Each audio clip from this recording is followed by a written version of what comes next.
Kak, ayo bangun, Kak. Kak, bangun. Ada apa sih, Dek? Ayo Kamu kita ini sekolah minggu. Pagi-pagi gini udah berisik. Ganggu, tahu? Gereja kita kan ngadain sekolah minggu. Lah, tapi kan kita lagi nggak bisa ke gereja, Dek. Nah, karena kita nggak bisa ke gereja untuk sementara waktu, Gereja Baptis Bethlehem ngadain sekolah minggu online dari kelas asuhan sampai lansia. Oh, ada sekolah minggu online. Terus kita di mana nontonnya? Kita bisa nonton di channel YouTube Gereja Baptis Bethlehem jam 8 pagi. Wah, kalaupun kita nggak bisa ke gereja, nggak menjadi halangan ya untuk kita bisa bersekolah minggu. Oke deh kalau gitu, kakak mandi dulu ya. Oke deh, Kak. Nah, teman-teman semua, ayo kita bertumbuh bersama dalam sekolah minggu online. Ditunggu ya.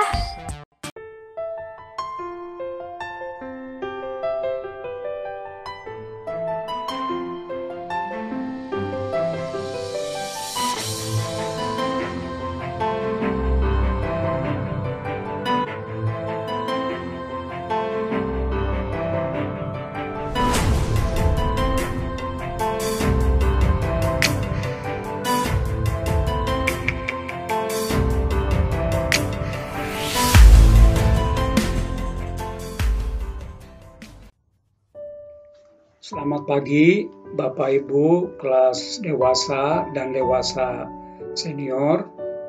Pagi hari ini kita akan mengakhiri pelajaran kita yaitu Kesatuan 1 dengan judul Pengajaran Amanat Agung, Pembaptisan sebagai wujud ketaatan atas perintah Yesus. Pelajaran pertama, baptisan sebagai tanda pertobatan dan pernyataan iman. Yang kedua, syarat pembaptisan. Yang ketiga, orang percaya Yesus harus dibaptiskan. Dan pelajaran terakhir dari Kesatuan 1 ini berjudul Pemimpin Pembaptisan. Sebelum kita mulai pelajaran ini, mari kita berdoa minta pimpinan Roh Kudus. Bapa Surgawi, terima kasih karena pagi hari ini kami boleh bertemu kembali untuk membahas pelajaran sekolah minggu di kelas dewasa dan dewasa senior. Mohon pengertian, pengajaran dari Tuhan akan menerangi kami sehingga kami mengerti apa yang Engkau akan ajarkan pada pagi hari ini.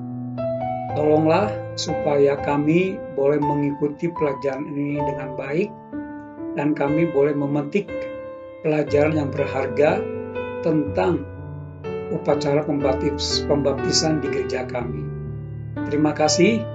Dalam nama Tuhan Yesus, kami berdoa dan bersyukur. Amin. Bapak Ibu yang saya kasihi di dalam Tuhan Yesus, siapa yang memimpin upacara pembaptisan? Kalau kita melihat di dalam amanat agung Tuhan Yesus, tidak disebutkan atau Yesus tidak menunjuk seseorang untuk melakukan pembaptisan. Ya, karena tidak ada penyebutan khusus suatu jabatan yang ditunjuk atau diizinkan sebagai pemimpin pembaptisan.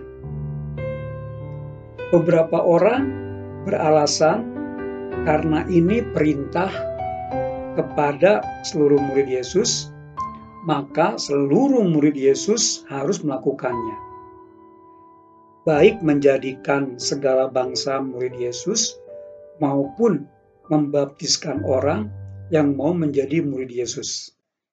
Kita bisa lihat di Matius 28 ayat 19 dan 20. Itu adalah perintah pada Perjanjian Baru. Bagaimana dengan Perjanjian Lama? Perjanjian Lama mengajar hanya kaum imam yang boleh memimpin ritual keagamaan. Atas penjelasan itu, beberapa orang berargumen bahwa semua orang percaya adalah imamat yang rajani. Ya, kita bisa membaca di 1 Petrus 2 ayat 9. Sehingga seharusnya diperbolehkan untuk memimpin upacara gereja. Tetapi Gabungan Gereja Baptis Indonesia melalui para utusannya sepakat untuk menetapkan bahwa yang boleh memimpin baptisan adalah pendeta pria yang sudah ditabiskan. Nah, mari kita lihat apakah dasar yang digunakan ini alkitabiah atau tidak. Ya. Nah, mari kita periksa satu persatu siapa saja yang melakukan pembaptisan pada masa zaman Perjanjian Baru. Kita akan melihat Kisah Rasul 8 ayat 12. Ya, saya akan bacakan. Kisah Rasul 8 ayat 12 berbunyi demikian. Tetapi sekarang mereka percaya kepada Filipus yang memberitakan Injil tentang kerajaan Allah dan tentang nama Yesus Kristus. Dan mereka memberi diri, mereka dibaptis, baik laki-laki maupun perempuan. Siapa Filipus? Ya, yang melakukan pembaptisan. Filipus adalah satu dari 7 diakon yang dipilih oleh jemaat Yerusalem. Dia telah didoakan serta mendapat penumpangan tangan oleh 12 rasul. Ya, Kisah Rasul 6 ayat 5-6. Para diakon tersebut dipilih dengan syarat terkenal baik serta penuh roh dan hikmat. Kisah Rasul 6 ayat 3. Ya. Nah, dengan demikian Filipus memenuhi persyaratan atau kualifikasi sebagai pemimpin. Dan dia bisa memimpin upacara pembaptisan. Yang kedua, kita bisa melihat tokoh yang kedua yaitu Petrus. Ya, mari kita melihat di Kisah Rasul 10. Kisah Rasul 10 ayat 48. Yang berbunyi, lalu ia menyuruh mereka dibaptis dalam nama Yesus Kristus. Kemudian mereka meminta Petrus supaya ia tinggal beberapa hari lagi bersama-sama dengan mereka. Siapa Petrus? Petrus memang mungkin lebih pantas untuk memimpin baptisan karena ia adalah salah satu dari 12 rasul yang secara langsung dipilih oleh Yesus Kristus. Meskipun ia pernah cacat, yaitu menyangkal 3 kali. Tetapi setelah kebangkitan, Yesus Kristus 3 kali memberinya perintah untuk menggembalakan domba-dombanya. Bisa dilihat di Yohanes pasal 21 ayat 15-17. Petrus juga seorang pengkhotbah pada hari Pentakosta dan menjadi alat Allah untuk mendorong kira-kira 3.000 orang mengambil keputusan percaya kepada Yesus dan dibaptiskan. Pada peristiwa Kisah Para Rasul 10 ini, baik Petrus maupun Kornelius yang dibaptiskan mendapat penglihatan dari Allah untuk bertemu di rumah Kornelius. Petrus memberitahu bahwa sebenarnya untuk bergaul, apalagi datang ke rumah orang bukan Yahudi, adalah sebuah larangan keras dalam keyakinannya. Itu dijelaskan oleh Petrus di dalam Kisah Rasul 10 ayat 28. Tetapi ia diutus Allah untuk memberitakan Injil kepada keluarga Kornelius. Belum selesai Petrus berkhotbah, Roh Kudus turun ke atas semua orang yang mendengar pemberitaan itu, sehingga mereka berbahasa roh dan memuliakan Allah. Perhatikan di Kisah 10 ayat 44 dan 46. Jadi, tidak ada pilihan lain selain membaptiskan mereka. Sekali lagi, Bapak Ibu, yang membaptiskan orang yang baru percaya kepada Yesus adalah orang yang karakternya baik dan memiliki jabatan dalam jemaat dengan segala kewenangannya serta merupakan orang pilihan Allah. Sedangkan dalam konteks Filipus, yang membaptiskan orang yang baru percaya kepada Yesus adalah orang yang terkenal baik di mata jemaat dan sudah diberi wewenang atau jabatan dalam jemaat serta merupakan orang pilihan Allah. Jadi dalam hal ini baik Filipus maupun Petrus mempunyai kualifikasi untuk memimpin baptisan. Yang ketiga, kita akan melihat tokoh yang lain, yaitu Paulus. Paulus mungkin lebih dikenal lagi dari kedua tokoh itu, walaupun Petrus memang cukup terkenal. Mari kita melihat Kisah Rasul pasal 16 ayat yang ke-33. Pada jam itu juga kepala penjara itu membawa mereka dan membasuh bilur mereka. Seketika itu juga ia dan keluarganya memberi diri dibaptis. Paulus pernah dengan brutal menganiaya orang-orang percaya. Namun, setelah pertemuannya dengan Yesus Kristus dalam perjalanan ke Damsyik, ia bertobat, bahkan menjadi pemberita Injil yang bekerja lebih keras daripada yang lain. Itu dinyatakan oleh Paulus di dalam 1 Korintus 15 ayat 9 sampai 10. Atas perjumpaannya dengan Yesus, ia menerima jabatan sebagai rasul dan ditetapkan Allah untuk menjadi pemberita Injil kepada orang-orang bukan Yahudi.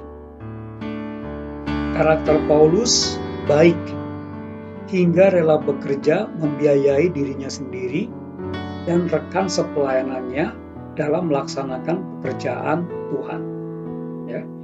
Itu di Kisah Rasul 20 ayat 34. Paulus telah menyenangkan banyak jiwa, merintis banyak jemaat, menulis banyak pengajaran yang berkualitas, dan mengalami banyak penderitaan untuk Tuhan. Pada peristiwa Kisah Rasul 16 ini, kepala penjara di Filipi dan keluarganya mendengarkan pemberitaan firman Tuhan dari Paulus dan Silas.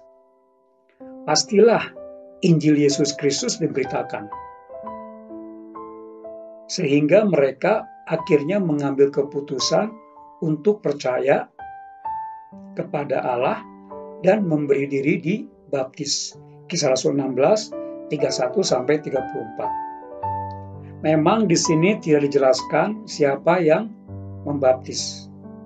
Namun jika Silas yang membaptis, ia pun adalah orang yang terpandang di mata jemaat dan telah ditetapkan oleh para rasul, penatua-penatua dan seluruh jemaat Yerusalem untuk mendampingi Paulus. Kisah Rasul 15 ayat 22. Silas adalah seorang nabi. Kisah Rasul 15 ayat 32, yang diteguhkan lagi oleh jemaat di Antioquia untuk mendampingi Paulus dalam ber-PI. Kisah Rasul 15 ayat 40. Sekali lagi, Bapak dan Ibu, kita melihat di sini yang membaptiskan orang yang baru percaya kepada Yesus adalah orang yang karakternya meneladani Kristus dan memiliki jabatan dalam jemaat serta merupakan orang pilihan Allah. Jadi dengan demikian, keputusan Gabungan Gereja Baptis Indonesia untuk menetapkan bahwa hanya pendeta pria yang sudah dihabiskan yang boleh membaptiskan orang yang baru percaya kepada Yesus tidaklah bertentangan dengan Alkitab. Memang secara organisasi ini merupakan tafsiran yang praktis demi ketertiban dan kebaikan bersama, sehingga jemaat baptis dapat dilayani dengan tata laksana yang seragam dalam satu organisasi. Jadi sebagai gereja yang tergabung dalam GGBI, mari kita taat dalam semangat keluarga besar. Tapi prinsip yang perlu dipegang adalah yang membaptiskan orang yang baru percaya kepada Yesus adalah orang yang memiliki karakter terpuji di mata jemaat, memiliki jabatan dan kewenangan dalam jemaat, dan merupakan orang pilihan Allah untuk melakukan peran itu. Sekali lagi, yang perlu ditekankan adalah orang yang membaptis harus memiliki karakter yang terpuji. Nah, apa yang dimaksud dengan karakter terpuji itu? Silahkan Bapak Ibu mendiskusikannya di kelas masing-masing. Terima kasih. Mari kita berdoa.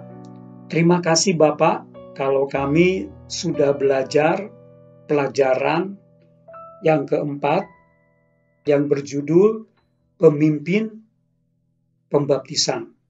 Kiranya kami boleh melanjutkan diskusi kami di kelas kami masing-masing, sehingga kami boleh mendapat pengertian yang benar dalam memimpin pembaptisan di gereja kami.